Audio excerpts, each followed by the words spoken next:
Je me suis dit aussi que, voilà, c'est pas possible que quelque chose qui est naturel, que Dieu a créé, les femmes en souffrent autant. Et donc, il devait avoir des solutions qu'on n'a pas explorées. Et comme vous le savez, comme moi, que l'entrepreneuriat ni ce qu'on doit devenir dans la vie, ça ne s'apprend pas à l'école. J'ai fini mes études, je me suis mariée, et voilà, donc j'ai refait les études. J'ai fait un master en administration des affaires pendant que je travaillais et que j'avais 3 enfants à gérer. Et avec tout ça, j'avais toujours en tête que voilà, quand je vais prendre ma retraite, je vais faire quelque chose pour les jeunes filles. Et il y a quelques années de cela, j'ai entendu l'histoire d'une jeune fille qui s'appelle Adèle et qui a perdu sa serviette hygiénique qui servait de protection à l'école. Et ses camarades se sont moqués d'elle. Elle n'est plus jamais revenue à l'école. Donc, cette histoire m'a interpellée et je me suis dit que avant de pouvoir résoudre le problème de règles douloureuses, est-ce qu'il ne faut pas faire quelque chose pour les jeunes filles et pour leur permettre d'aller à l'école, de ne pas chercher. J'ai vu que déjà, il y a des études de l'UNICEF qui parlaient de cela. Une fille qui dit qu'il manque l'école en Afrique et il y avait beaucoup d'articles sur le sujet. Donc, en cherchant quelle solution apporter, donc pendant cela, euh, je trouvais aussi que j'étais à un stade de ma vie, j'ai travaillé toujours dans les ONG internationales et notamment la dernière où j'étais à la croisée des chemins parce que souvent aussi il faut que des situations nous arrivent pour qu'on puisse prendre certaines décisions. Et ce poste international, je l'ai cherché en vain, même au sein de ma structure où on reconnaissait ma valeur, où voilà, on travaille. Ça a été difficile d'avoir ce poste. Et il y a eu des moments où on ne pouvait même pas me dire, le dernier en question, on ne pouvait même pas me dire pourquoi on ne m'a pas retenu. Et donc, c'est vrai que j'étais, voilà, d'aucuns diraient, je déprimais un peu parce que je me posais des questions. Qu'est-ce qui se passe? Est-ce qu'il faut encore l'année prochaine se dire encore, oui, cette année, c'est l'année de mon année? Bon, voilà, c'était un peu difficile pour moi. Et Oui, oui. voilà, j'ai entendu l'histoire d'une dame est passée par hasard. Hein. Il y a des hasards heureux dans la vie chez moi et elle m'a parlé d'un concours sur l'entrepreneuriat de femmes. Au début, c'était pour mon fils et elle m'a dit non, c'est pour les femmes, est-ce que tu peux déposer un dossier? Mais elle me disait non, c'est trop tard parce qu'il reste que 4 jours. J'ai dit bon, 4 jours, c'est pas impossible. Hein. Et donc, je me suis mise au travail, mais je me suis dit oui, je propose un projet, mais quel projet? Alors que j'avais déjà commencé à faire des recherches sur les serviettes hygiéniques et je savais qu'il existait au Sénégal. Et j'étais partie au Sénégal, j'ai cherché à rencontrer ceux qui font ça et ça n'a pas été possible. Et donc, l'idée, je n'avais pas en tête, je cherchais toujours. Et après, le soir, je me dis, mais pourquoi je ne postule pas pour les serviettes hygiéniques? C'est vrai que je voyais une ONG, mais pourquoi ne pas en faire une entreprise? Mais c'était un peu difficile parce que j'avais la conception d'une ONG qui était d'aider. Et donc, je ne voyais pas comment cela peut être une entreprise. Et donc, malgré ça, j'ai postulé. Mais autour de moi, personne n'y croyait. J'avais parlé à mon entourage, même des collègues de service qui étaient des médecins qui m'ont dit, mais Émilie, c'est quelle histoire des serviettes hygiéniques? Non, non, non. Mais j'étais convaincue. J'étais convaincue et je voulais le faire avec le coton du Burkina. Et donc, j'étais au stade d'idée, je ne savais pas comment et j'allais faire cette serviette-là. Et voilà, j'ai passé 2 nuits blanches, mais j'ai postulé. Et voilà, un mois après, parmi 106 dossiers, on m'a appelé que j'ai été retenue. Maintenant, il fallait aller présenter et pitcher le projet devant un jury. Donc, j'étais un peu paniquée parce que ne sachant pas comment la serviette concrètement elle est, puisque c'était des photos sur Internet que j'avais vues, voilà. Et comme Dieu fait bien les choses, il se trouvait que mon service avait envoyé une mission au Cameroun et je savais qu'eux, ils en faisaient. Et donc, voilà, j'ai eu rapidement un collègue camerounais, c'est allé très vite, on a coordonné. Et voilà, j'ai eu les échantillons de ces serviettes-là. Et donc, je les ai rhabillées. J'ai rhabillé une avec du faso d'Anfani et je me suis présentée. Donc, quand j'ai fait mon pitch, même le président du jury m'a dit, Madame, je fais mon mea culpa parce que j'étais parmi ceux qui disaient que votre projet, c'est un projet qui va amener les femmes en arrière.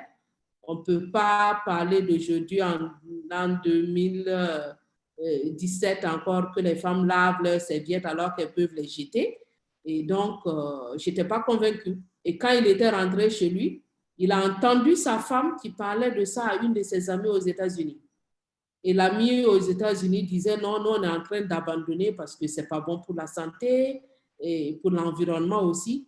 Et donc, il a demandé, mais vous parlez de quoi? Et quand la femme a expliqué, il dit, voilà, j'allais passer à côté parce que quand j'ai déposé, le jury était divisé. Il y a 2 qui étaient pour et il y a 3 qui étaient contre. Mais malgré ça, ils ont dit, OK, on va l'écouter. Et donc, ils étaient complètement convaincus. Et moi, de là, et voilà, ça a été un boom pour moi.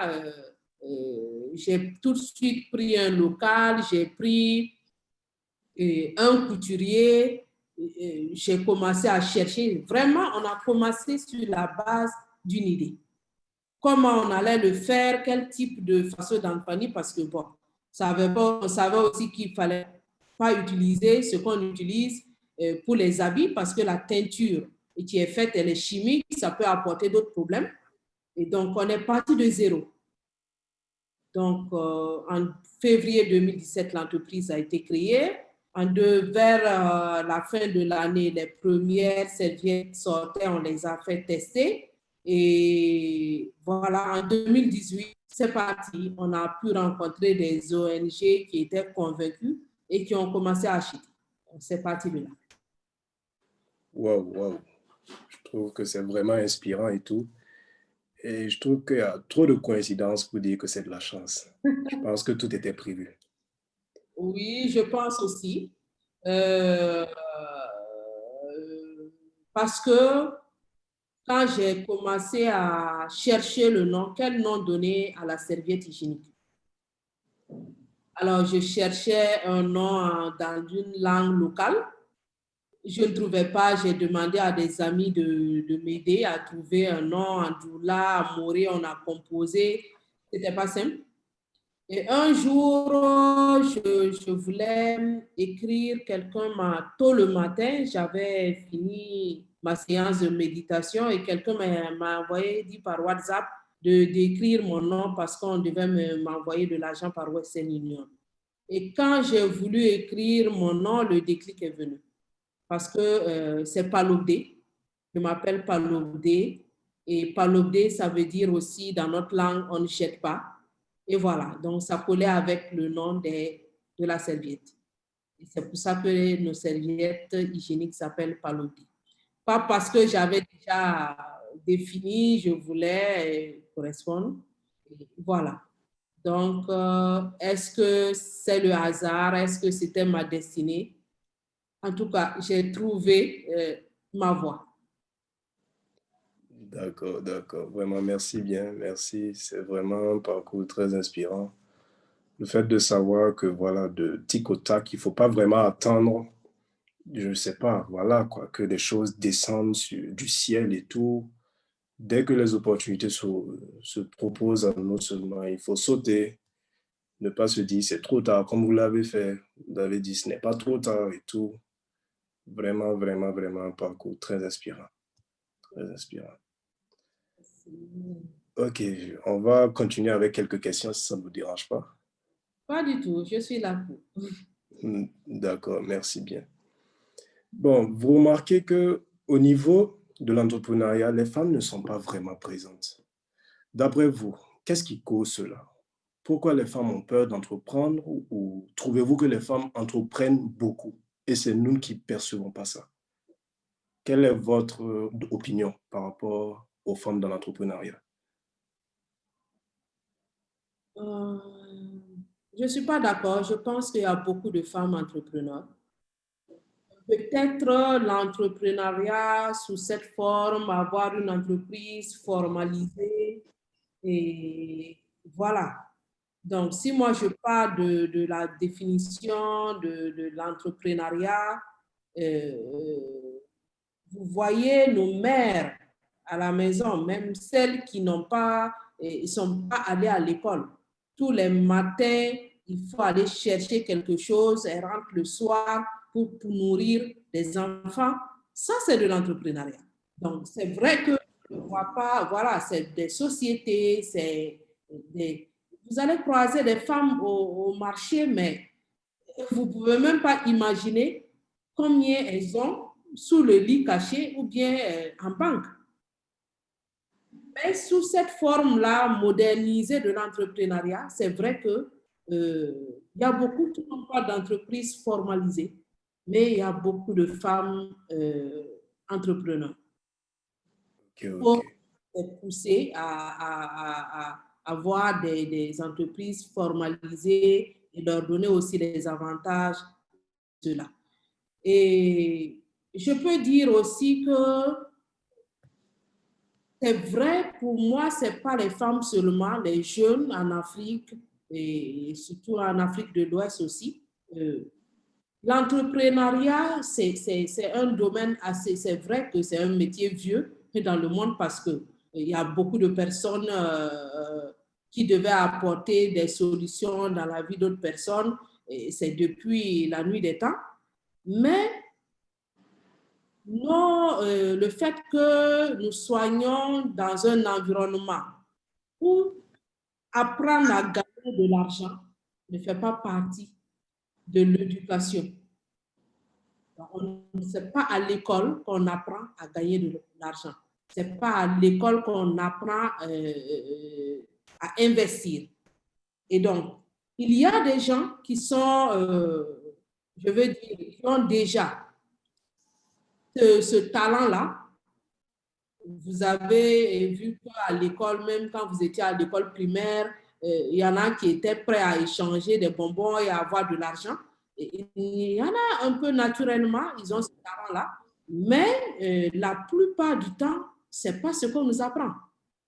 On apprend, le cursus nous apprend à finir l'école, avoir un diplôme et travailler.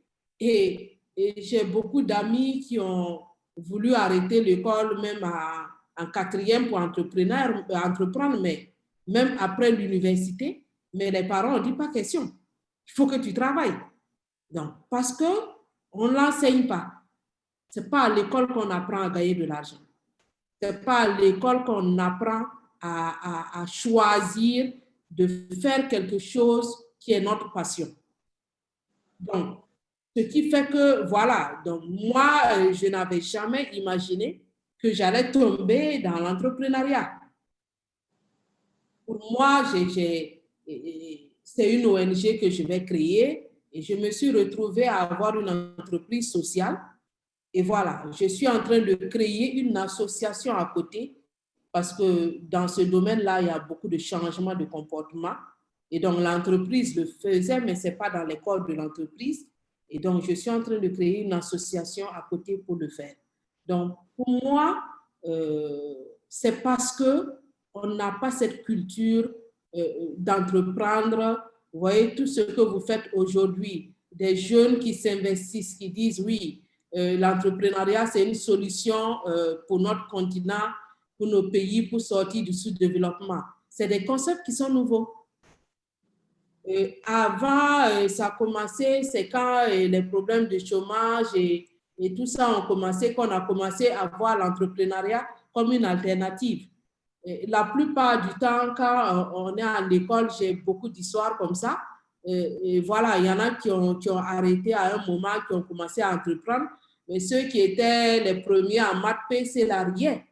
Mais 10 ans après, c'est ceux-là qui sont devant et qui ont, entre guillemets, réussi financièrement, qui ont les belles voitures, qui ont les belles maisons. Donc, l'avenir toujours nous rattrape parce que ceux qui ont osé, ils sont toujours récompensés. Oui. D'accord. Donc, je remarque que vous défendez vraiment le concept des anglophones qui disent one leg in it, one leg outside pour les études et l'entrepreneuriat.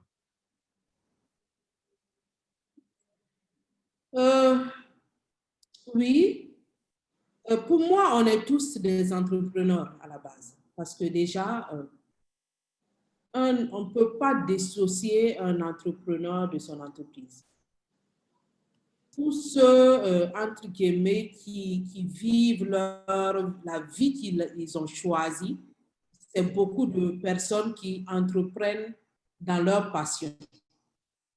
Quand on travaille dans sa passion, on ne se fatigue pas, il n'y a pas de stress inutile et on ne travaille pas en fait. Et donc, à la base, on est tous des entrepreneurs pour moi. Pourquoi? Parce qu'on est entrepreneur de notre vie d'abord.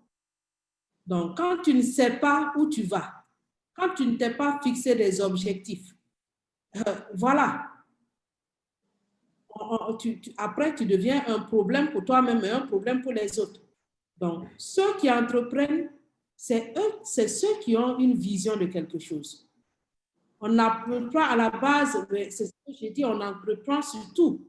Moi, ça peut être, c'est venu de mon histoire, c'est quelque chose que j'ai vécu, c'est quelque chose que j'ai constaté, mais à la base, c'est des gens qui se sont dit, je vais apporter une solution.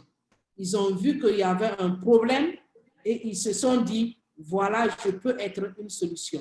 Donc, à la base, on est tous des entrepreneurs parce qu'il faut être entrepreneur de sa vie. Et maintenant, il y en a qui vont voir au-delà de ma propre personne, est-ce que je peux apporter quelque chose, une solution pour d'autres personnes? Et entre les deux, parce que beaucoup veulent, mais peu vont oser. Tout à fait. Très beau conseil, madame. Ok, bon, vraiment, ce soir, on va mettre l'accent sur l'entrepreneuriat féminin. Quel conseil donnez-vous pour les jeunes filles qui souhaitent entreprendre, ou les jeunes filles, ou les femmes même d'ailleurs, qui souhaiteraient entreprendre, mais qui ont soit peur, soit bloquées par la société, leurs parents, ou même l'argent? Quel conseil donnez-vous aux filles pour l'entrepreneuriat? Oui, c'est vrai qu'on est dans une société où on a vous savez, maintenant ça va, hein, puisque il y a beaucoup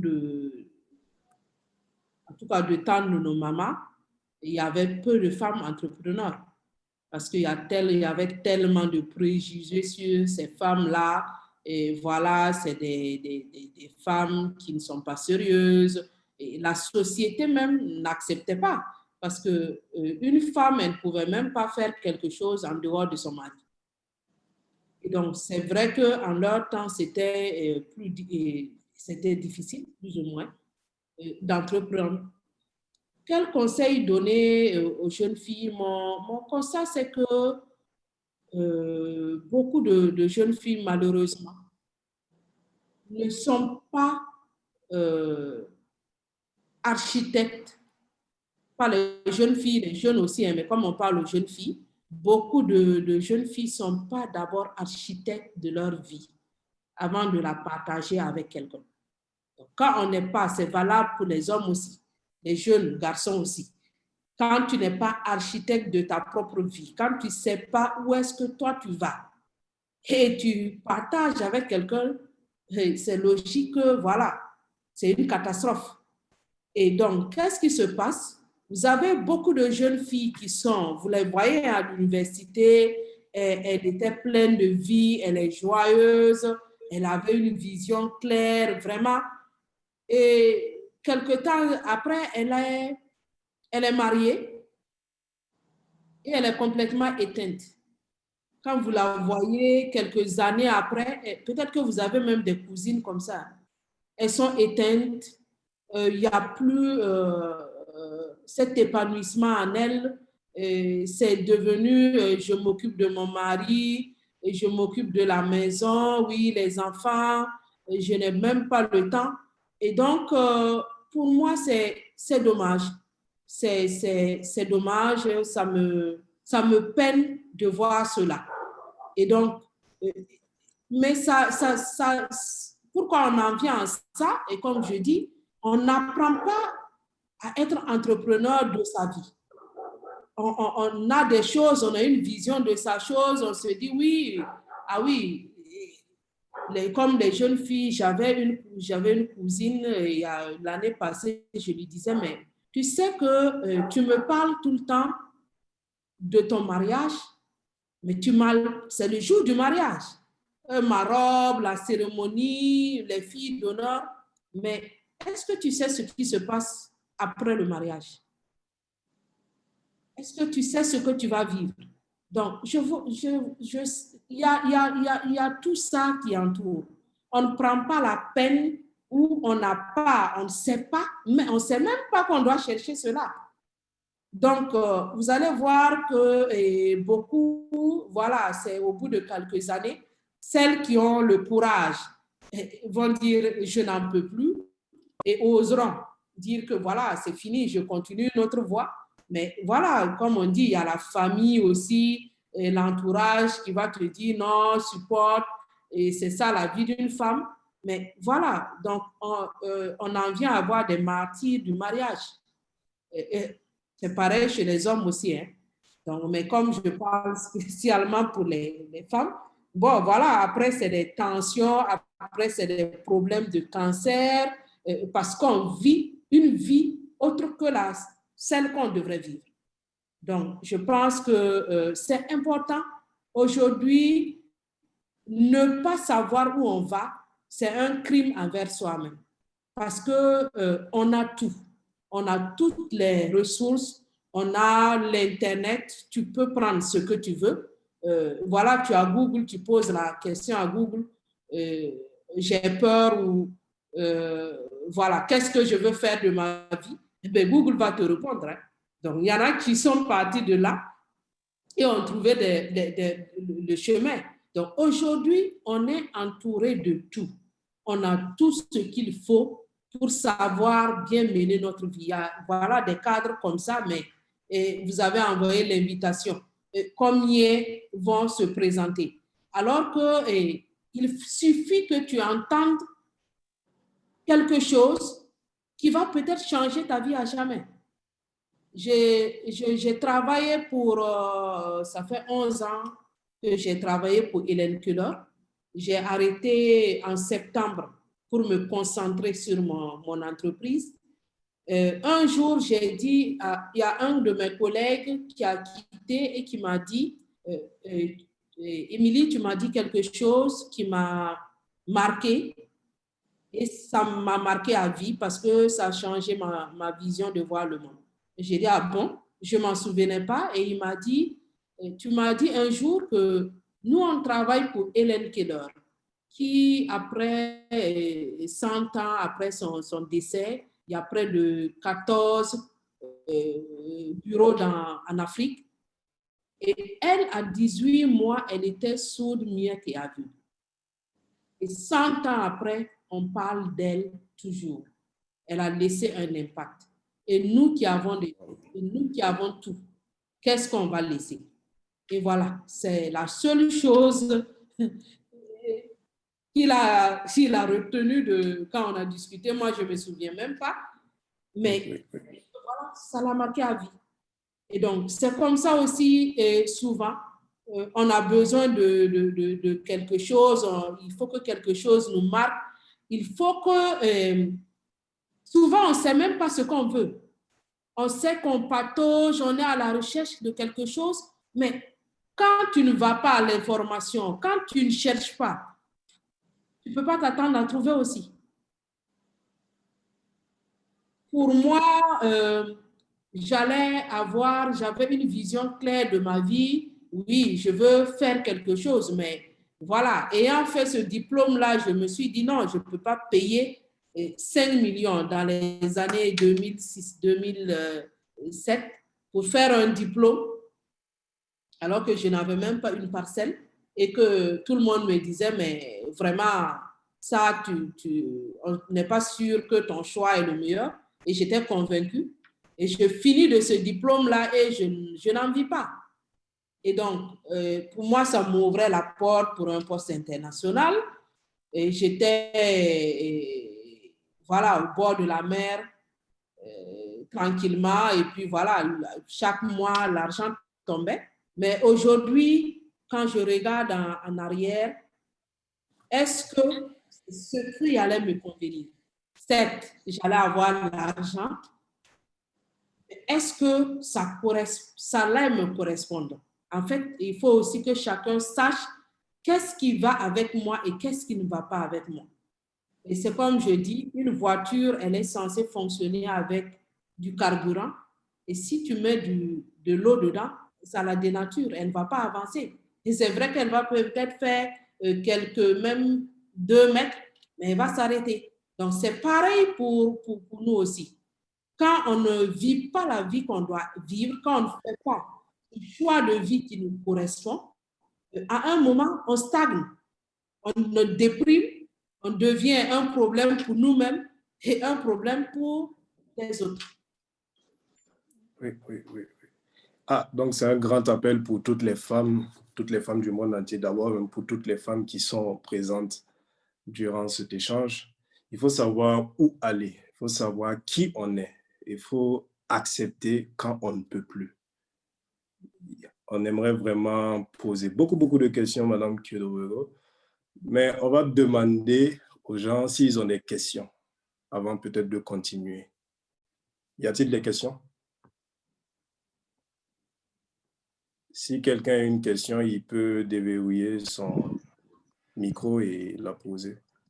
Oui, bonsoir, Madame Émilie Kiendebuego. Vraiment, vous m'avez beaucoup inspiré ce soir. Je vois que vous avez eu un parcours vraiment inspirant.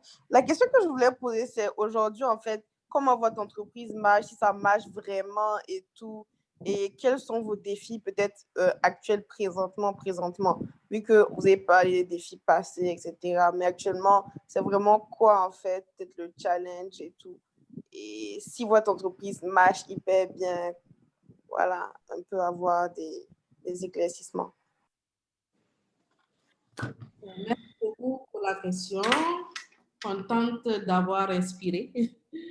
Alors, oui, je peux dire que l'entreprise marche. L'entreprise marche si on regarde globalement. Ça fonctionne. On fait du chiffre d'affaires, on arrive à payer nos charges, on paie nos employés. Quand j'ai commencé cette entreprise-là, il y avait le couturier qui venait avec son vélo. Et j'avais une aide couturière, je n'ai pas prévu, hein, sinon j'aurais pu trouver les images qu'on allait montrer. Et donc, et j'étais seule. Donc, qu'est-ce que je faisais? Je me levais à 5 heures du matin par moment. Je vais travailler à l'entreprise. Je vais à 7 heures, 8 heures moins le quart, je vais au bureau. Et souvent, les rendez-vous, je les mets à la pause de midi ou bien carrément le soir. Et tous les samedis, c'était avec joie que je me levais. Je prenais mon sac et je partais à l'entreprise et je ne revenais pas avant 19 heures. Et à des moments, le lendemain, dimanche, j'y étais. Et donc, je me suis entourée d'amis qui m'aidaient au début parce que je ne pouvais pas employer. Et donc, c'est parti de là. Aujourd'hui, on a changé de local. De 2 employés, on est à 33 en fin septembre. Et beaucoup de femmes en situation qui ne pouvaient même pas prétendre avoir un emploi, travaillent au sein de l'entreprise. J'ai des histoires à succès où des femmes ont commencé et comme elles faisaient le nettoyage des bureaux et aujourd'hui, elles sont sur les machines. Donc, je pense que là aussi, c'est ma force, c'est ce que j'aime aussi parce que pour moi, tant qu'on a la volonté d'avancer, on peut arriver à des sommets. Je regarde le parc des mobylettes cette année, des femmes qui étaient à vélo ou sans moto, sous Covid, ont augmenté leurs revenus et le parc, à peine si on peut même avoir une mobilette encore la place pour passer parce que c'est plein. J'ai un ami qui est venu de France qui a connu mes débuts où je n'avais même pas de bureau, c'était à terre que j'étais assise avec mon ordinateur. Après, ma cousine m'a rejoint pour m'aider. Et quand il est venu me rendre visite ce mois-ci, il n'en revenait pas. Il dit non, ce n'est pas possible que tu sois à ce niveau aujourd'hui. Et j'ai dit oui, avec engagement, on peut arriver. Donc, pour conclure, l'entreprise marche bien. Sous Covid, on a voulu apporter notre contribution en faisant des masques réutilisables. Rien qu'avec les masques, on a fait, je peux dire, jusqu'en fin septembre, on était à peu près à 120 000 masques réutilisables qu'on a fait et qu'on a vendus à des ONG. Aujourd'hui, au Burkina, si vous voyez les pompiers, ils ont des masques rouges, c'est des masques paloudés. Donc, voilà. L'entreprise marche bien. On a comme défi qui ne manque pas. C'est vrai, c'est un domaine que je suis nouvelle, le textile. Voilà, donc moi, je suis manager à la base et donc je me suis concentrée pour bien faire ce que je sais faire. Ça veut dire manager, recruter les bonnes personnes, détecter les talents comme des personnes qui faisaient le nettoyage et qui peuvent être sur les machines. Sous Covid, on a beaucoup de femmes qui ont changé de statut comme ça. Mais je me suis entourée de, quand je ne sais pas, j'accepte que je ne sais pas. Et s'il faut payer pour avoir une compétence externe pour nous aider, je n'hésite pas. Donc, le défi pour moi aujourd'hui, on est en train de passer à l'échelle. Donc, c'est le défi de la matière première parce qu'on achète nos tissus avec nos mamans qui tissent. Donc, on achète le coton bio, il y a les mamans qui tissent, les associations de tissus et de tisseuses, et on a un problème de standard. Donc, il y a un problème de standard parce que, voilà, on tisse le paille, ça doit être 40 cm, après ça devient 38 cm, et c'est difficile d'expliquer, c'est difficile de se faire comprendre. Et aussi, souvent, quand on a de grosses commandes, vous savez que le faisceau d'Anfani, il est tissé manuellement. Et on n'arrive pas souvent à avoir la matière première à temps, souvent pour de grosses commandes, mais on est en train de remédier à ça et c'est en train d'avancer. J'ai eu un concours de la Fondation de l'Occitane l'année passée sur l'entrepreneuriat. Donc, je suis incubée par la fabrique. Et ça aussi, ça aide parce qu'en tant qu'entrepreneur, on est seul. Tu as les employés autour de toi, mais souvent, et tout ce qui est stratégie de l'entreprise, comment je fais pour évoluer, tu dois avoir des gens qui te comprennent. Donc, l'incubation aussi m'aide à avancer. Je viens d'avoir un concours de SIBC, Social Business Inclusive, et donc ça aussi, c'est de l'incubation à distance pour 4 mois. Et tout de suite aussi, je viens d'avoir un autre concours pour un autre aussi qui est Women Act West Africa, qui sera un accompagnement sur 8 mois pour aider à vendre. Donc, ce défi, il y a le défi aussi, vous savez qu'on est dans les serviettes hygiéniques, il y a question d'hygiène menstruelle. C'est encore tabou de parler des règles. Donc, il y a ce défi-là aussi de changement de comportement, de briser les tabous avant de pouvoir vendre notre produit. Donc, il faut beaucoup communiquer pour changer les comportements. D'accord, merci bien, merci bien. J'espère que la participante a pu avoir vraiment des réponses. Il y a Désiré Wamba qui a levé la main pour vous poser une question. Désiré, es-tu là? Désiré.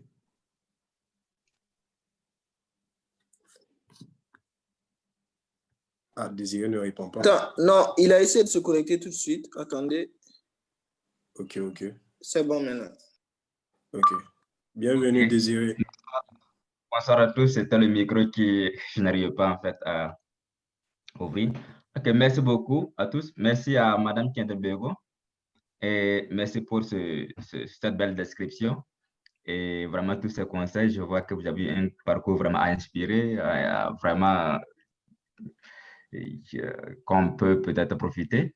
On va bien sûr profiter. Alors, moi, ma question, c'est sur la question du financement au départ. Alors, vous avez au départ parlé vous avez participé à un concours où votre projet a été sélectionné. Est-ce que votre projet est parti, en fait, votre entreprise est partie sur la base, en fait, des financements du dit concours ou bien c'était via, en fait, des financements au fonds propres? Merci bien, Désiré. Oui, à la base, c'était un concours comme un genre pour l'entrepreneuriat féminin. Mais je n'ai pas commencé sur la base de financement que j'ai reçu. Parce que c'est vrai, quand j'ai fait ce concours, vu que je n'avais même pas le temps, je ne savais même pas combien ils pouvaient donner. Et je l'ai fait rapidement, le budget, et j'étais tombée parce que j'avais juste 30 minutes pour finir le budget et déposer. Et donc, je ne sais pas, j'avais juste imaginé un atelier de couture, quelques machines. Voilà, donc j'ai fait un budget, je pense qu'il tournait autour de 8 millions. Et quand mon projet a été sélectionné, j'ai tout de suite, avec mes fonds propres, j'ai pris un local, j'ai pris 2 machines et j'ai appelé mon couturier du quartier qui est venu et on a commencé à réfléchir. Donc, je ne suis pas partie sur la base de fonds. D'ailleurs, mes premières serviettes étaient en test en juin quand je n'avais même pas encore reçu la moitié même du financement qu'on avait. Donc, souvent, les concours, c'est ça, le temps de aussi la procédure administrative, s'entendre, et ça. Mais moi, j'étais à un autre niveau et sincèrement, je ne croyais même plus à ce financement-là. Donc, je suis partie sur des fonds propres et c'était assez compliqué parce que, voilà, ce n'est pas quelque chose que j'avais prévu et je n'avais pas fait une réserve pour ça. Et donc, voilà, par moment, ça n'a pas été simple parce que il fallait aller à la fin du mois, il fallait prendre le salaire pour aller payer les employés. Donc, ça aussi, le fait d'avoir souffert dans ça, parce que ça a été difficile par moments, je pense que ça m'a rendue résiliente et ça m'a forgé aussi le caractère dans le sens que je ne regarde pas quelqu'un où je ne m'arrête pas aux critiques. Et souvent, vous savez, travailler avec des dames et souvent aussi le niveau, ce n'était pas simple par moment parce qu'on avait des histoires qui n'avaient rien à voir avec le travail, c'est tel m'a dit telle chose et souvent il y avait des critiques, voilà, je fais telle chose, je ne fais pas. Mais quand je les rassemble, je dis non, ce que vous dites là, ça ne me concerne pas et je ne les entends même pas. Parce que quand il s'agissait de boire la bouillie avec mes enfants le soir pour venir payer votre salaire, vous n'étiez pas là. Quand la nuit, je devais réfléchir, on a déposé, on a envoyé, on a eu une commande, on attend le paiement ne vient pas et il y a d'autres charges qui s'ajoutent et que je dois le faire, vous n'êtes pas là. Donc, voilà, donc je pense que c'est quelque chose aussi. Ça a été des moments difficiles, mais j'ai beaucoup appris. J'ai beaucoup appris aussi pendant ces mois durs. Je pense que beaucoup de participants ont eu à apprendre ce soir également. Il y a Désiré aussi qui a levé la main une fois de plus. Non, c'est Cédric. Cédric, on prend Cédric, après on reprend Désiré. D'accord, il n'y a pas de souci. Donc, Cédric, tu as la parole.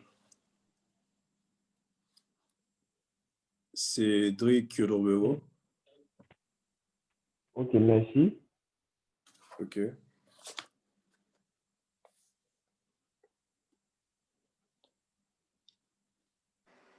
Qu'est-ce qui s'est passé? Il a perdu le son apparemment. Oh là là. Bon, en attendant, on prend Désiré, hein, le temps qu'il règle son problème. Donc, Monsieur Rwamba, nous vous écoutons. Ok, merci. Madame Tiandriviego, je reviens encore. Alors, pour ce qui est de... Je vois que dans votre intervention, vous avez dit qu'il restait 4 jours pour vous, pour la soumission de votre projet, la réponse à l'appel. Alors, est-ce que ça vous a permis de faire en fait une étude avant de concevoir ce projet? Sinon, est-ce que le fait au moment où on a dit votre projet a été sélectionné, que vous devez en fait vous lancer, il n'y a pas eu de peur en fait en vous que le produit ne puisse pas avoir vraiment un salut sur le marché? Merci Désiré. Quand le projet a été retenu, il fallait créer l'entreprise, réfléchir. Ça m'a amené à une autre étape de ma vie parce que déjà, je stagnais, je n'étais pas en phase avec ce que je faisais et j'étais en quête d'autre chose. Donc, je pense que j'ai eu vraiment l'énergie nécessaire pour avancer. Et sincèrement, je ne me suis pas posé la question. Est-ce que ça va marcher? Je n'ai même pas imaginé que ça n'allait pas marcher. Il n'y avait pas cette possibilité. Et vous savez, quand on a un pourquoi dans son projet, on ne se pose pas la question.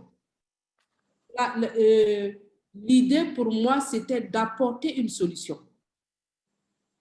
Donc, on ne se pose pas vraiment la question et combien je vais gagner à la fin du mois. Non, l'entrepreneur, d'habitude, voilà, il est dans sa passion, c'est le problème qu'il veut résoudre. Et voilà, question de coût. Souvent, il faut souvent avoir quelqu'un qui est coup derrière, qui te dit souvent, wow, wow, wow, et redescends sur terre. Parce que quand tu vas dedans, il y a beaucoup de choses que tu n'intègres pas, alors que tu dois les intégrer. Et donc, qu'est-ce qu'on avait? Je savais que oui, c'était un bon projet parce qu'il y avait déjà un problème à résoudre. Et quand on a commencé, on a eu la première serviette, on a essayé de prendre rendez-vous avec les structures qui œuvrent pour le bien-être des jeunes filles, et notamment l'UNICEF et Plan International. Donc, j'ai eu des rendez-vous là-bas, on est parti leur expliquer. Et voilà, on a compris que le besoin existe auprès de ces ONG-là. Il se trouvait que Plan International avait un projet même où ils voulaient doter des serviettes, mais ils ne savaient pas où les trouver. Et ils étaient en train de recruter un consultant pour faire une étude et voir où est-ce qu'on peut trouver des serviettes hygiéniques réutilisables. Et voilà, donc on tombait là et c'était assez intéressant, mais C'est pas qu'on avait déjà, on a eu un contrat. Hein. Et notre première commande, c'était l'UNICEF en 2018. Et vraiment, c'est pas passé par quelqu'un. On a déposé, je me rappelle qu'un samedi, et c'est à minuit qu'on est rentré. C'était avec des collègues de service parce que je n'avais pas d'équipe. Et donc, on s'est battu sur cet appel d'offres-là. On a proposé des solutions avec une visibilité. On est allé chercher les conseils de l'UNICEF. Et voilà. Et donc, on a eu cette commande de 1000 kits alors qu'on pouvait 1500 kits alors que je n'arrivais même pas à produire 200 à la fin du mois. Donc, c'est quelque chose aussi qui a été une épreuve parce que voilà, ayant eu ça, c'était un marché de 12 millions. Notre premier marché. C'était 12 millions. Mais pour moi, voilà, logiquement, je vais arriver à ma banque avec un bon de commande de l'UNICEF. Et voilà, ça ne souffre pas de débat parce que l'UNICEF dit qu'il ne donne pas une avance. Donc, pour moi, ça ne souffre pas de débat que ma banque va m'accompagner. Mais je suis tombée des nues. Même avec un bon de commande de l'UNICEF, la banque a dit non, il faut que tu déposes des garanties. J'ai dit, mais attendez, si on m'a dit non, il faut déposer une caution de 3 millions, j'ai dit, mais si je l'avais, est-ce que j'allais venir chez vous? Moi, j'ai utilisé mon argent, j'ai fait ce que je pouvais. Je suis arrivée à un niveau et j'ai besoin d'aide et vous me demandez des garanties. Donc, ça a été une baffle aussi que j'ai reçue. Il fallait encore puiser dans ses réserves, essayer de voir avec quelques amis. Et il s'est posé le problème de couturier. Et voilà. Donc, dans cette adversité-là, je pense qu'on a vite grandi. L'entreprise a grandi parce que en recherche de matériaux, en recherche de fournisseurs fiables, puisqu'on avait un laps de temps et que c'était vraiment un défi, on ne pouvait même pas produire 200 kits. Et on avait une commande de 1500. Et voilà. Donc, il fallait recruter. Et donc, qu'est-ce que je faisais? Il y a eu un moment où quand je quittais le travail et pour aller les voir à midi, vous voyez les jeunes qui sont dans les rues qui font, on les appelle cococo, non? Ceux qui repartent, qui ont les machines sur la tête. Je les ramassais dans ma voiture, j'amenais, on testait. C'était nul parce qu'ils savent que réparer, ils ne savent pas coudre. Mais voilà. Donc, on grandit, on grandit. Et je suis contente d'avoir commencé avec zéro, avec juste une idée, avec juste mes propres fonds, avec juste ma popote que je devais investir dans l'entreprise. Et j'ai eu des difficultés, il y a eu, mais j'ai grandi. Je pense que j'ai beaucoup grandi. Et pour dire aussi, pour plan UNICEF, et je me suis dit aussi dans ce projet-là, OK, si je n'ai pas d'argent pour aller très vite, il y a des gens qui vont juste entendre l'idée et qui vont se mettre dedans. Donc, j'étais contente déjà parce qu'on parle de règles de serviettes hygiéniques. C'est un tabou, il y a beaucoup d'hommes qui ne vont pas rentrer dans ce secteur-là. Mais voilà, ils ont des sacs d'argent chez eux, ils n'ont pas d'idée. Et tout de suite, si tu n'es pas rapide, on te pique ton idée. Donc, on s'est entouré d'abord d'aller voir ces institutions-là, voir le MENA aussi, pour dire voilà ce qu'on peut faire pour les jeunes filles. Et comme on avait cette base-là et qu'ils connaissaient Palodé, ils savaient qu'on utilisait du coton, voilà, on était un peu assis parce qu'on avait la confiance de ces personnalités. Mais ça ne veut pas dire que, voilà, c'était ouvert, on avait l'argent. Non, il fallait se battre. Je me souviens qu'en 2018, quand on a fini le CIAO, c'était le noir total. On a eu le bon de l'UNICEF, c'est fini. On a eu l'argent, on a payé les dettes et on a pu fonctionner. J'ai racheté des machines.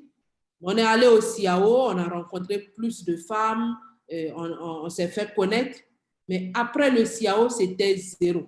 Il n'y avait pas de commande. Est-ce qu'il fallait continuer? Moi-même, il y a des moments où je ne partais plus. Les week-ends, je restais travailler à la maison parce que je déprimais quand j'arrivais. on a été obligé on avait 3 couturières, on a laissé une et il y avait 2 seulement et qui venaient par moment et vers fin décembre, j'ai carrément fermé. Il y a juste une qui venait de temps en temps, qui nettoyait, mais moi-même, je ne partais pas parce que je déprimais quand j'arrivais. Il n'y avait pas les couturières, j'étais seule, il y avait les machines qui étaient vides, il n'y avait pas de l'animation. Mais pendant ce temps où je passais dans le tunnel, qu'est-ce que j'ai fait? Alors, je suis concentrée sur apprendre plus sur l'entrepreneuriat, écouter des vidéos YouTube de coach, notamment Franck Nicolas, David Laroche. Et voilà, c'est des messages que tu entends le parcours d'autres personnes qui ont dit oui, ce n'était pas facile pour moi, mais voilà ce que j'ai fait. Et ça te fait avancer doucement. Mais je vous dis qu'en 2018, tout est parti. On a commencé à avoir des commandes parce qu'auparavant, on avait semé. Donc, on peut passer par un trou noir, mais quand on a semé, ça commence à grandir et à porter des fruits. Donc, depuis 2018, UNICEF, on a eu Plan qui a commandé, non, c'était 2019, puisque c'était 2018, le trou noir, et Plan a commandé, et Plan a recommandé. Après, on a eu un appel d'offres de l'UNICEF. Après, on avait Terre des Hommes, et c'est parti comme ça. Donc, voilà, il y a des moments où ce n'est pas simple, il y a des moments, mais quand on a fait ce qu'il faut faire, quand on s'est dit, voilà, j'avais donné le maximum de moi-même, j'avais rencontré ces institutions-là, et voilà, il fallait que quelque chose démarre, et forcément, on ne sème pas, on n'arrose pas aussi, sans que ça grandisse, sans qu'on récolte. Wow, wow, vraiment inspirant. Persévérance et constance dans nos idées. Badorcas a levé sa main. Madame Kelobego, vous voulez une pause ou ça va? On peut continuer? Ok. Donc, Badorcas, nous te donnons la parole. Ok, et bonsoir. Tout d'abord, merci beaucoup pour votre entretien. J'ai beaucoup appris et je suis un peu dans cette situation et j'aimerais vraiment que vous me conseillez. Je gère 2 activités sans aucun accompagnement. Ce n'est pas du tout facile. Souvent, tu as envie d'abandonner. Mais en vous écoutant, j'aimerais vraiment que vous puissiez me conseiller pour que je puisse avancer et ne pas abandonner. Merci, c'était ma question.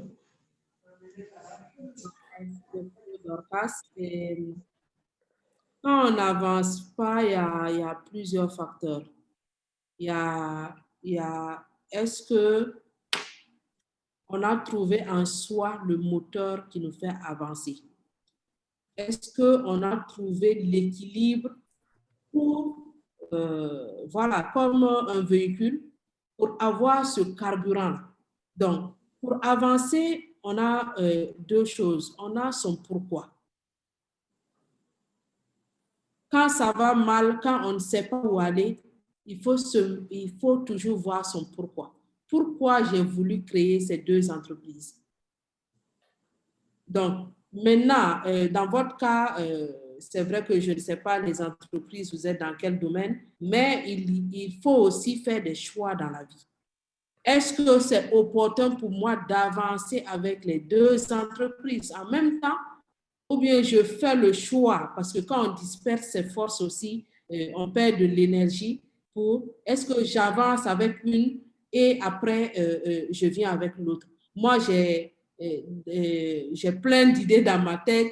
Et là où je suis, si je devais tout faire, je pense que je serais peut-être à 5 entreprises actuellement. Mais voilà, quand j'ai commencé par l'OBD, à un moment, je me suis dit non, tu dois arrêter. Il faut que tu te focalises sur quelque chose, que tu fasses grandir avant de voir si tu peux marcher encore sur d'autres secteurs. Donc, je pense qu'il faut revoir ça parce que ça nous prend aussi de l'énergie Et si on ne peut pas distribuer l'énergie équitablement, cela nous affaiblit. Il y a aussi ces questions de est-ce que j'arrive à tourner? Et voilà, quand ça va mal, est-ce que c'est parce que votre produit ne marche pas ou bien vous ne trouvez pas les gens? Bon, on n'a pas eu le temps je n'ai pas eu le temps de bien comprendre, mais voilà, on peut approfondir cela.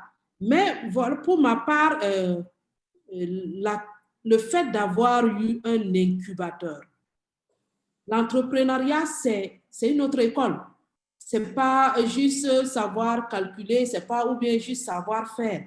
Il faut savoir vendre, il faut savoir communiquer. Et il y a plein de domaines. Et on ne peut pas tout maîtriser en même temps.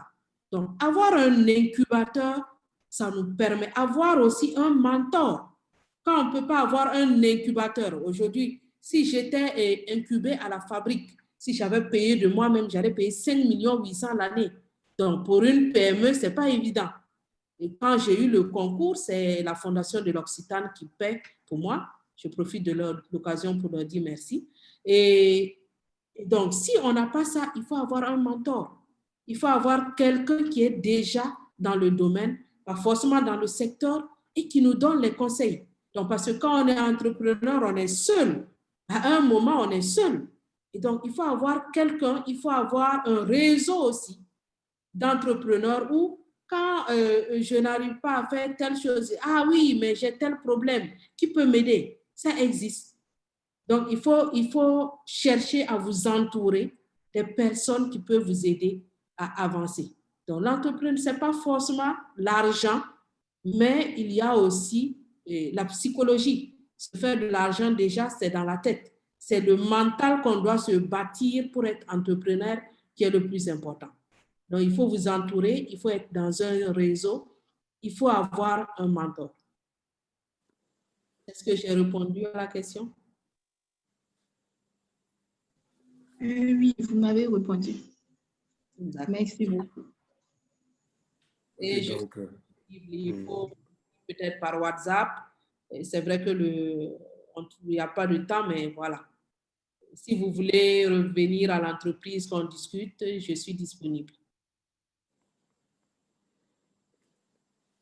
Ok, donc n'hésitez pas à faire un tour à l'entreprise, Palop des services. Cédric est là. Monsieur Kyodrobergo, Cédric, vous avez la parole. Nous vous écoutons. Oui. Et merci beaucoup, Madame Kyodrobergo. En tout cas, vraiment, j'ai été touché par les témoignages et tout. Mais moi, j'ai 3 questions pour vous. Wow. Ok, la première question, c'est est-ce que vous avez eu peur d'être frustré par des personnes et dans d'autres cas de frustrer des personnes? Et puis, comment vous avez géré cela? Et puis, peut-être pour quelqu'un qui est un jeune entrepreneur, comment gérer aussi cela? Ça, c'était la première question. La deuxième, c'est comment Palobé se comporte sur le marché national? Étant burkinabé, j'aimerais savoir comment Palobé, est-ce que les gens s'intéressent vraiment au produit? Est-ce que les gens n'ont pas des préjugés? C'est vrai, le sujet des règles et tout, c'est tabou, mais est-ce que les gens aussi n'ont pas d'autres idées derrière? Et puis, est-ce que selon vous, est-ce que vous êtes satisfait voilà, du peuple burkinabé, si je peux le dire, voilà, par rapport à votre entreprise?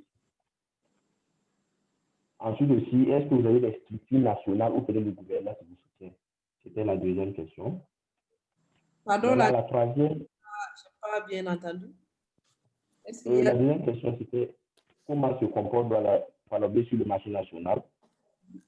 Voilà, est-ce que vous êtes satisfait du peuple burkinabé par rapport à l'entreprise que vous avez créée? Et aussi, est-ce que les structures nationales, dans les structures nationales ou bien peut-être le gouvernement vous soutient? C'était la deuxième question. Maintenant, la troisième, c'est quel conseil maintenant vous donnez aux jeunes, surtout à ceux qui sont allés à l'extérieur, d'investir et d'entreprendre dans leur pays d'origine? La troisième, je la reprends. Les questions et les conseils que vous pouvez donner aux jeunes, surtout à ceux qui sont allés à l'extérieur, d'investir et d'entreprendre dans leur pays d'origine. Merci bien. Merci Cédric. Alors, est-ce que j'ai eu peur? Est-ce que peur des critiques? J'ai dit tantôt que pour être entrepreneur, il faut avoir une vision forte. Le mental de départ déjà fait l'entrepreneur. Je disais que quand j'ai voulu faire, quand j'ai parlé de serviettes hygiéniques, je vais faire des serviettes hygiéniques. J'ai une collègue et amie qui est médecin qui m'a dit, mais toi aussi, c'est quelle idée ça? Mais aujourd'hui, et même pas aujourd'hui, depuis longtemps, et que l'entreprise est créée, ça avance, c'est elle-même qui me donne des articles, c'est elle-même. Donc, je peux dire que personne n'y croyait. Personne n'y croyait. Et donc, quand on a sa vision, quand on sait ce qu'on veut, quand on sait où on veut aller, on n'attend pas des autres. Parce que, pourquoi on parle de vision? Ce que tu vois, eux, ils ne le voient pas. Et donc, si tu te laisses entrer dans leurs yeux pour voir là où toi tu veux aller, c'est ça qui est compliqué. J'ai la vision de quelque chose, je suis déterminée à faire cette chose. On m'a dit non, tu n'as que 4 jours, non, on ne va pas sélectionner. D'ailleurs, le document d'appel à projet, je ne l'ai même pas complété. Parce qu'après, ça te demandait à combien tu vas vendre. Et moi, j'étais au stade d'idée, je ne savais même pas qu'est-ce qu'il fallait faire. Il y a des parties où je n'ai pas rempli. Mais je me suis dit, c'est l'idée qu'on va sélectionner. Ce n'est pas autre chose, c'est l'idée. Et j'ai même des photos de quand je suis allée faire les entretiens. J'étais assise, j'attendais que mon tour arrivait et j'ai fait des audios parce que j'aime laisser des témoignages. Si j'avais préparé, je vous aurais montré les photos des débuts. Et donc, moi seule, je savais où je voulais aller. Donc, souvent aussi, quand on a son projet, ce n'est pas la peine d'aller parler à tout le monde. C'est vrai qu'il faut en parler, recueillir des avis, mais il y a aussi qu'est-ce que moi je veux qui compte. Les autres, c'est des avis qu'ils vont donner. Et s'ils disent, ah, ça, non, ça ne va pas marcher. Hein. Ah, ben, si toi, tu dois te mettre, tu veux voir ton projet comme eux, ils le voient, tu vas te décourager. Mais est-ce que tu te poses la question, c'est la question que tu devrais te poser en ce moment, qu'est-ce que je perds? Qu'est-ce que je perds en osant? Est-ce que je perds? Le pire, c'est quoi? Le pire, c'est que, voilà, je me dis, ça ne marche pas et que je recommence. Mais même quand ça arrive, j'aurais appris une autre façon de faire. J'aurais appris. Je ne vais pas perdre. Comme dit Nelson Mandela, je ne perds jamais. Soit je gagne ou j'apprends. Donc, ça, c'est la base.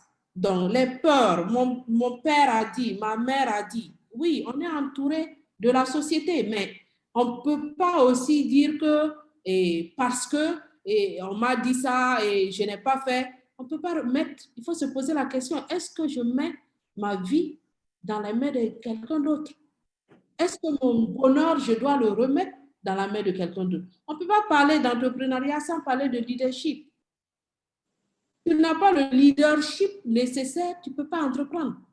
Et ce leadership aussi, on apprend à le bâtir. Donc, déjà, c'est où est-ce que je veux aller? Et qu'il pleuve ou qu'il vente, je vais le faire. Un entrepreneur, c'est quelqu'un qui est têtu. Dans ma famille, on m'a toujours dit que j'étais têtu. Je n'écoutais personne. Mais ce n'est pas parce que je n'écoute pas. Parce que tu ne vas pas me dire tu ne peux pas et je vais m'arrêter à ça.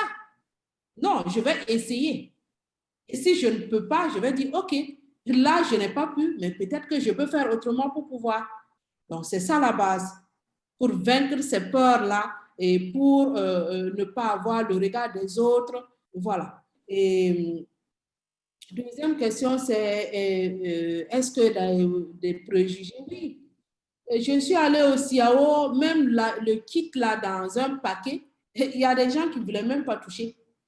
Les hommes qui ne voulaient pas toucher. Ils vont te dire c'est une affaire de femmes. Et il y a des jeunes filles qui vont te dire non, ah, moi, laver là, je ne veux pas laver. Hein. Quand j'ai commencé et j'ai voulu tester, il y a une amie qui m'a dit, moi j'ai testé avec mes nounous à la maison et on dit oui, oui, est-ce que le lavage là, ça fait...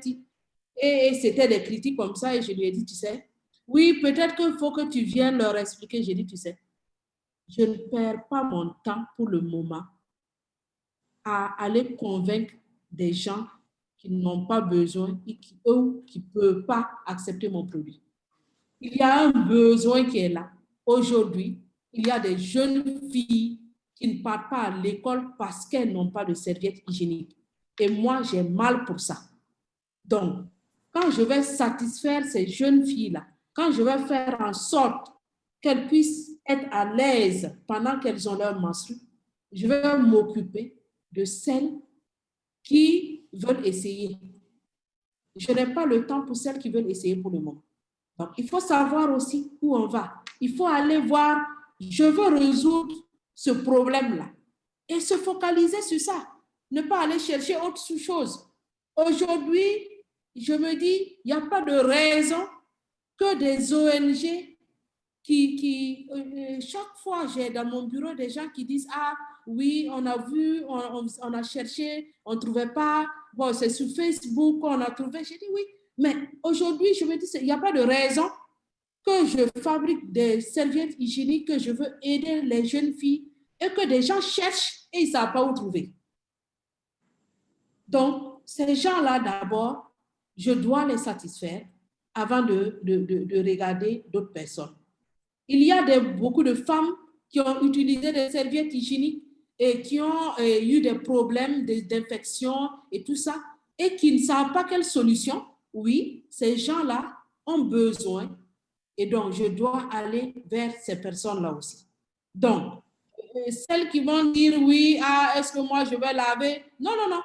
Plus tard, quand je vais satisfaire toutes ces personnes-là, je trouverai un moyen de trouver une machine à laver les serviettes. Et celles qui veulent l'utiliser et sans les laver, elles aussi, elles vont trouver. Mais pour l'instant, celles qui ont mal, celles qui souffrent dans leur peau, je dois m'occuper de ces personnes-là d'abord. Et est-ce que, comme au Burkina, le marché, est-ce que je suis satisfaite? Bon, je cherche à résoudre un problème et ma satisfaction est est-ce que j'arrive à apporter ma solution sur ce problème? Donc, comme on le sait, il y a beaucoup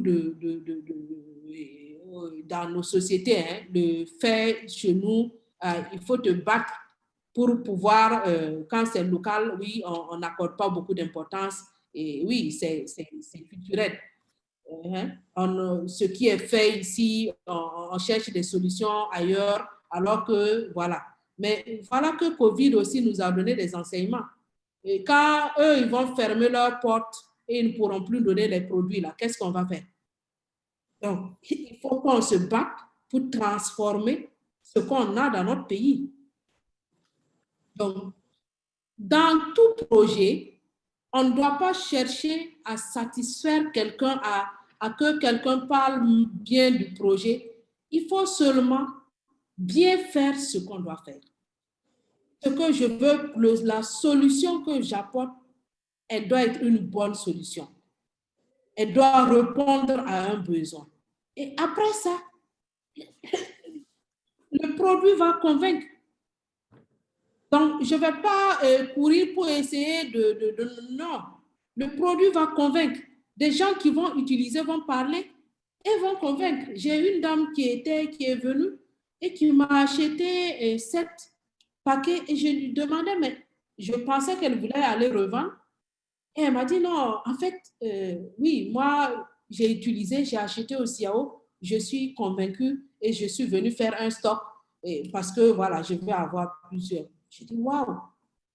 Donc, ces gens-là existent.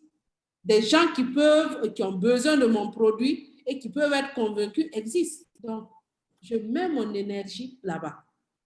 Et tous ceux qui disent des choses, c'est le produit qui va convaincre, c'est les clients qui vont utiliser, c'est les filles qui vont avoir des résultats à l'école qui vont en parler. Le dernier, c'était quel conseil pour donner aux jeunes qui veulent investir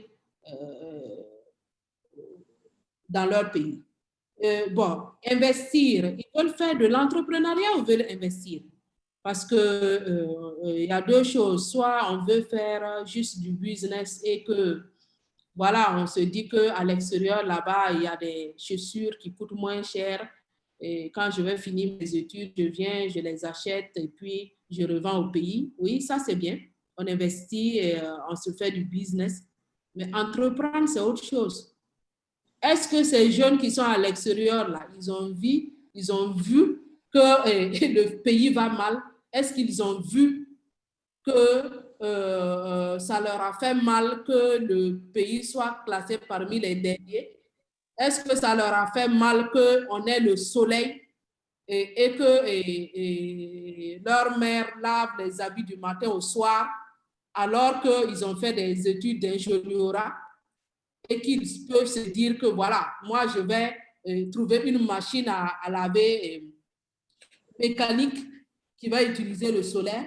Est-ce qu'ils se disent que voilà, c'est pas normal que mes parents utilisent, je sais pas, 1/10 de leur salaire pour payer l'électricité alors que on a cette ressource qui est le soleil et je veux faire quelque chose. Donc, tout va de là. Qu'est-ce qu'ils veulent faire pour leur pays? Le conseil, c'est déjà, est-ce que tu as quelque chose à donner à ton pays? Qu'est-ce que tu peux donner? Est-ce que tu as une solution? Tu es allé ailleurs, tu as vu. Peut-être qu'il y a des choses qui sont encore plus développées, mais voilà. Qu'est-ce que moi je peux rentrer? Est-ce que je peux faire pareil? Est-ce que je peux l'adapter aux conditions? Est-ce que je peux utiliser les ressources de mon pays pour le faire? C'est ça la question. Donc, si tu te poses ces questions-là, je pense que voilà, la question d'investir ou d'entreprendre dans ton pays ne se pose pas. Tu veux apporter une solution et c'est ça ta vision. Va sur ta vision et tu vas voir que voilà, tu auras la satisfaction.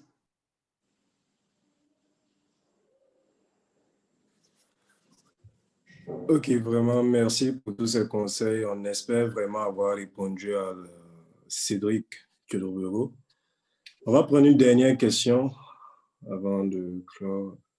Il y a Benjamin Bansé qui avait levé la main avant, qui est là. Benjamin Bansé. Oui, alors bonsoir à tous. Bonsoir, Monsieur Bansé. Voilà, alors merci à Madame Kendra-Beogo pour son intervention vraiment enrichissante. Voilà, il faut dire que alors j'ai connu Madame depuis 2017 à la fabrique quand j'étais allé pour répondre en fait à une présentation sur l'entrepreneuriat social. Et ça m'a beaucoup marqué. Elle est arrivée à mettre son produit sur le marché. Vraiment, c'est une source de motivation pour moi et je tiens beaucoup à la féliciter davantage. Maintenant, j'ai une question que j'aimerais vraiment la poser. Ma question a trait beaucoup au marketing et aux défis en fait que le marketing nous impose aujourd'hui en tant que jeune entrepreneur pour pouvoir en fait initier le consommant local. Voilà, si je peux le dire ainsi. Voilà. Quelle est en fait, selon vous, comment en fait on peut avoir une approche qui puisse intégrer aujourd'hui nos aspects culturels, ces éléments en fait qui font aujourd'hui notre fierté en fait dans le marketing pour pouvoir être beaucoup plus opérationnel en fait quant aux solutions que nous souhaitons proposer en fait pour le bien-être de nos populations au Burkina ici. Voilà, c'était principalement ma question et vraiment votre expérience et votre détermination sont d'une part une solution qui pourra vraiment nous inspirer en fait dans notre manière de faire. Merci.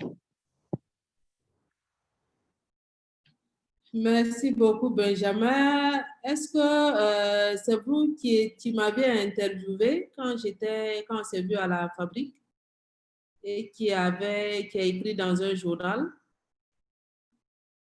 Est-ce que c'était vous? Parce que ce jour-là aussi, j'étais à la fabrique en 2017. Je n'étais pas encore incubée par la fabrique. Voilà, j'avais entendu parler de la fabrique et j'étais allée parce qu'ils avaient une journée porte ouverte. Et voilà, j'étais allée voir qu'est-ce qu'ils font. Et donc, merci beaucoup de me rappeler ça parce que voilà, ça me rappelle que voilà, il y a eu un moment où j'étais juste pour aller prendre une information et aussi c'est... Voilà, c'est exactement à cette occasion. Celle qui avait posé la question, je pense, avec ce projet, il faut chercher où est-ce qu'on trouve des incubateurs aussi. Et aujourd'hui, il y a beaucoup de personnes qui sont prêtes à investir pour l'entrepreneuriat féminin. Et donc, il faut chercher, il faut poser les bonnes questions. Et pour revenir à la question de Benjamin, c'est vrai que culturellement, comme il dit, pour se faire accepter son produit, c'est assez compliqué parce que voilà, on a une éducation qui nous amène à ce qui est dehors. Ce qui est hors de chez nous, on apprécie. Si c'était, il faut que ce soit bien emballé seulement, on ne se pose pas la question et on consomme, mais quand c'est local, on se pose la question. Et je pense aussi que pendant longtemps aussi, nos produits locaux, c'est vrai que le produit en même temps, même s'il était bien, l'emballage n'était pas attrayant.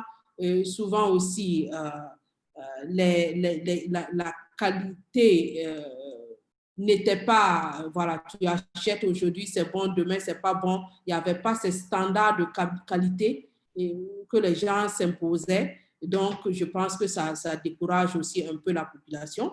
Mais aujourd'hui, si je vous dis par exemple Dafani, notre jus Dafani, jusque dans les avions, jusqu'en France, jusque dans les grandes conférences, est-ce qu'il y a un Burkinabé qui va dire que ce n'est pas bon? Donc, je pense qu'en tant qu'entrepreneur aussi, il faut que quand on essaie de mettre quelque chose sur le marché, on le fasse vraiment en intégrant tous les critères de qualité. Aujourd'hui, le consommateur, il a l'embarras du choix. Alors, si on se pose la question, pourquoi il va venir vers moi? Pourquoi il va acheter ce produit X-là que je fais au lieu d'acheter un autre produit? D'abord, il faut d'abord voir aussi, et c'est vrai, quand on a une PME, on ne peut pas aller dire que non, on fait une étude de marché et tout ça, mais j'ai dit souvent aux gens, quand on veut copier, il faut bien copier. Quand tu veux reproduire quelque chose, il faut se dire, bon, dès que je l'ai là, je le dépose. Ah non, on ne doit même pas me dire quelque chose sur la qualité du produit. Donc, dès qu'on réfléchit, commence à réfléchir qualité, je pense qu'on a résolu une partie du problème. Parce que même si au départ, pour convaincre, c'est difficile, les utilisateurs même, vous savez, on est dans une société où le bouche à oreille, là, ça va vite, hein? Quand quelqu'un a utilisé et a dit « Ah, il suffit que quelqu'un dise « Moi, j'ai utilisé, ah, c'était bien, tout le monde va là-bas. » Donc, et j'ai remarqué aussi par rapport aux médias, marketing, il faut savoir aussi où est-ce que je trouve mes clients. Ils sont où? Donc, quand on fait du marketing, ça doit être ciblé. On fait de la communication, on ne fait pas de la communication pour communiquer. On doit savoir, est-ce que quand je vais sur Facebook, je cible qui? Donc, aujourd'hui, on a ce marketing digital-là qui nous aide beaucoup parce que de plus en plus, tu ne sais pas où trouver tes clients, mais tu les trouves sur Facebook, tu vas les trouver. Tu les trouves sur WhatsApp. Donc, je pense qu'à moindre coût, parce que faire du marketing et faire de la communication, ça coûte, mais voilà, à moindre coût, par ces canaux-là, on peut facilement atteindre notre cible. Et si on réfléchit à bien faire les choses, il n'y a pas de raison que, c'est vrai que le produit qu'on a mis, il va prendre du temps, mais voilà, même s'il prend du temps à un moment, ça va venir. Il ne faut pas aussi s'attendre à... Je dis souvent à ma commerciale, oui, elle dit oui, je suis découragée, et je suis arrivée, je voulais même parler à une dame, elle n'a même pas voulu me quitter. J'ai dit, mais tu as pu lui donner un flowers? Elle dit oui. J'ai dit, c'est déjà bon. Parce que ça ne va même pas être elle. Même si elle n'est pas convaincue, elle va aller déposer le flowers quelque part et quelqu'un va dire, mais oui, mais moi je cherchais ça depuis longtemps. Elle va dire, ah bon? Donc c'est bon le produit là. Et sur cette base-là seulement, ça va s'acheter. Donc comme je dis, il ne faut pas arrêter de s'aimer. Et vous voyez quand aujourd'hui, vous regardez beaucoup de sites, vous regardez quand les gens lancent les produits, et ceux qui sont vraiment professionnels, ils ont fait un travail avant. Et ils vous bombardent de leurs produits tous les jours. Et forcément, même si tu n'aimes pas un jour, tu vas dire, bon, moi-même, je vais aller voir c'est quoi ce truc. Donc, il faut savoir aussi, il faut apprendre. Il faut savoir, il faut bien faire les choses, en fait, c'est ça. Il ne faut pas seulement faire ce qu'on doit faire, mais il faut bien faire les choses.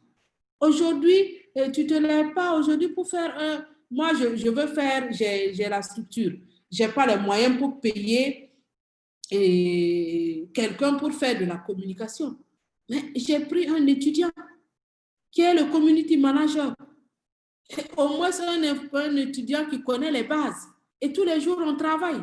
Et ça ne me coûte pas cher parce que je n'ai pas les moyens de payer quelqu'un pour faire. Mais voilà, on regarde ce que les autres ont fait, on apprend de ça et on avance. Donc, je pense qu'on ne peut pas partir sur la base que culturellement, on ne va pas accepter. Oui, on ne va pas accepter, mais à côté de ça, il y a des gens pour qui les produits sont acceptés. Comment eux, ils ont fait? Donc, il faut apprendre aussi de pourquoi ça marche chez l'autre et prendre des exemples et essayer de faire. Et je suis convaincue que quand on sort quelque chose qui est de qualité, ça prendra le temps que ça va prendre, mais on aura les résultats.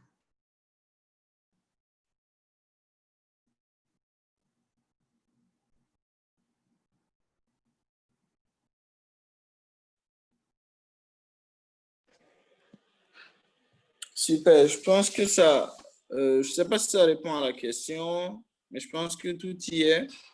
Apparemment, on a perdu Abbas. Ça fait plus d'1h30 qu'on est en ligne. On ne va pas trop prendre le temps de palauder. Juste une dernière question. Moi, j'ai une dernière question avant de clôturer. Aujourd'hui, c'est quoi votre rêve pour l'Afrique? Wow! Alors, comme c'est mon mot de base, je dis que pour moi, on n'est pas vraiment heureux quand on n'apporte pas quelque chose dans la vie des autres. Et je suis convaincue que l'Afrique, les Africains en intégrant tout ce qui est leur environnement, en intégrant tous les éléments qu'ils ont en main, en intégrant leur culture, en intégrant leurs produits, les produits locaux, ils peuvent je veux dire, satisfaire, ils peuvent aller à la définition du développement. Donc, le rêve aussi, c'est qu'on puisse définir notre propre définition du développement. Est-ce que être développé, c'est avoir des usines qui consomment, je ne sais pas, des carburants et après, on a l'environnement, on a la pollution et c'est d'autres problèmes qu'on amène sur la planète? Ou bien pour l'Afrique de l'Ouest, je sais qu'on ne peut pas aussi avancer si on ne fabrique pas les produits on doit aller acheter ces produits qui nous aident à avancer. On veut transformer, il faut utiliser des machines pour transformer, mais si nous-mêmes, il faut qu'on aille acheter des machines. Donc, il faut qu'on arrive aussi à construire ces usines-là, ces machines qui permettent la transformation et apportent de la valeur ajoutée. Maintenant, la question, est-ce qu'on va aller sur le chemin des autres qui voient qu'on utilise le pétrole même commence à être rare, ou est-ce qu'on va se dire que la ressource que Dieu nous a donnée, on a le soleil, l'énergie, tout est à base d'énergie. Est-ce que l'énergie, on va la transformer, le soleil qu'on a, pour l'utiliser pour tout? Ça, c'est une question. Ma vision aussi et mon rêve aussi pour les Africains, c'est aussi comme je dis, d'être entrepreneur de leur vie, d'être architecte de leur vie. On a nos cultures, tout ce que nos grands-parents ont fait, ce n'est pas tout qui est mauvais. On doit définir, parce que vous voyez, on a toujours grandi. Et les gens, au début, ils n'avaient pas une vision. Et dans les cultures, dans nos milieux, c'était une vision de la société, de la communauté. Et donc, maintenant que ce tissu social-là est en train de s'effriter, il y a des gens qui n'arrivent pas à se retrouver. Avant, tu vivais que par la communauté. Maintenant, voilà, tu es seul. Tu dois prendre en main ta vie. Donc, ma vision aussi, c'est que les Africains sachent utiliser, se disent qu'ils n'ont pas deux vies, qu'ils n'ont qu'une seule vie. Et la deuxième vie, on commence à la vivre que quand on découvre qu'on a vraiment une seule vie et qu'on ne veut pas la gaspiller ni la perdre. Donc, c'est prendre conscience de qui je suis, savoir ses repères, c'est quoi, définir ses propres, je ne sais pas, donner une définition, se donner une définition, mais on fait tout ça pourquoi?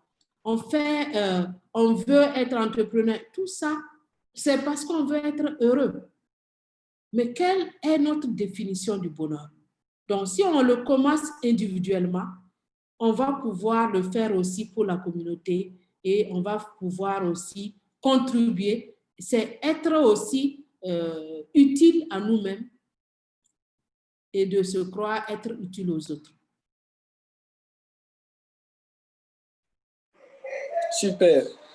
Je pense que tout le monde est satisfait de l'interview. Je vois les commentaires, les gens sont inspirés. Tout ce qu'on peut dire, c'est merci pour votre temps. Je sais que ce n'est pas facile de prendre 1h30 de la vie d'un chef d'entreprise. Merci pour le temps que vous avez accordé. Ah oui. Merci pour avoir répondu aux questions. Je sais qu'elle a donné sa disponibilité pour ceux qui auront des questions. J'ai envoyé le numéro, par exemple, à Dorcas qui va vous contacter. S'il y a d'autres personnes aussi qui veulent contacter par l'objet, on pourra laisser le numéro. Mais voilà, il faudra envoyer un message, il ne faut pas appeler tout le temps. Voilà, elle est occupée. Mais on verra dans quelle mesure on pourra refaire peut-être une autre séance, discuter sur un thème un peu plus précis et pour que les gens posent leurs questions. Je sais que les gens ont bien aimé. Donc, on verra dans quelle mesure, en fonction de sa disponibilité, on pourra revenir pour répondre à nos questions. Donc, merci encore. Merci à Young Entrepreneurs TV. Merci Clovis. Merci à tous ceux qui étaient là ce soir. On va tous ensemble souhaiter bonne soirée à Palopde. On se dit à bientôt. Merci beaucoup à vous aussi. Et puis, je suis contente d'être avec vous ce soir et n'hésitez pas. toujours un plaisir de revenir discuter avec vous. Et voilà, c'est doit aussi d'apporter la contribution aux jeunes qui veulent être entrepreneurs de leur vie. Et bon courage à tous. Et voilà, mon souhait, c'est de vous rencontrer un jour et quelqu'un me dira, voilà, à partir de ce soir, j'ai entendu quelque chose, j'ai changé quelque chose dans ma manière de faire et j'ai pu atteindre tel objectif. Parce qu'il ne faut pas oublier que pour faire des grandes choses, ce n'est pas les grandes choses qui font les grandes choses, mais il faut toujours commencer petit. Et chaque pas compte. Il faut toujours commencer par de petits pas. Merci beaucoup encore.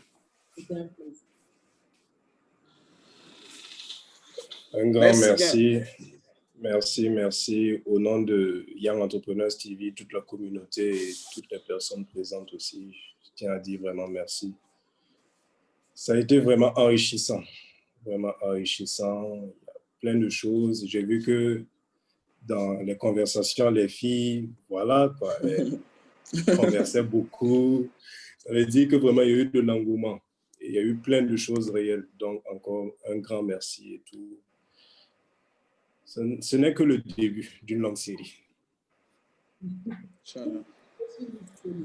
Merci bien. Ça marche. Bonne soirée à tous. À bientôt. Merci. Bonne soirée. Merci.